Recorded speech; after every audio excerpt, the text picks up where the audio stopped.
सबसे बड़ी खबर दोस्तों, मैं बता दूं कि ट्रेंडिंग स्टार खेसारी लाल का फिर से एक बार नया होली धमाका आप लोग के बीच लॉन्च होने वाला है। इसका टीजर आज ही आप लोग के बीच लॉन्च कर दिया गया है। तो चलिए बात करते हैं कि कब इसका फुल वीडियो लॉन्च किया जाएगा और इसका टीजर किस चैनल से लॉन्च किया गया है। तो आपका स्वागत है हमारे चैनल में।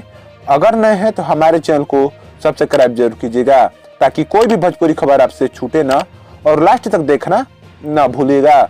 मैं बता दूं कि ट्रेंडिंग स्टार खेसारी लाल का नया होली धमाका आप लोग के बीच लॉन्च किया गया है। इसका टीजर आज ही आप लोग के बीच 4 घंटे पहले लॉन्च किया गया है। ग्लोबल म्यूजिक जंक्शन के यूट्यूब चैनल की ओर से आप लोग के बीच इसका टीजर लॉन्च किया गया है, जिसको गाया हुआ है खेसारी लाल यादव ने। और मैं बता दूं कि बहुत शानदार गाना है दोस्तों। म्यूजिक दिया है आर्या शर्मा ने और लिरिक्स दिया है ढाका धड़कन ने दोस्तों।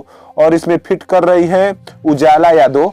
बहुत शानदार धमाका आप लोग के बीच आ रहा है ट्रेंडिंग स्टार खेसारी लाल का। कल सुबह में आप लोग के बीच लॉन्च किया जाएगा खेसारी लाल के इस गाने को। बहुत शानदार गाना है दोस्तों, आप लोग जाकर जरूर देखिएगा इस गाने को। और मैं बता दूं कि कल सुबह आप लोग के बीच इस गाने का फुल वीडियो लॉन्च किया जाएगा। बहुत शानदार गाना है। आप लोग जाने कि कई गाना खेसारी लाल का आप लोग के बीच लॉन्च कर दिया गया है। तो ये हो सकता है कि 5वां लग रहा है कि होली गीत होने वाला है खेसारी लाल का। बहुत शानदार होली गीत होने वाला है दोस्तों।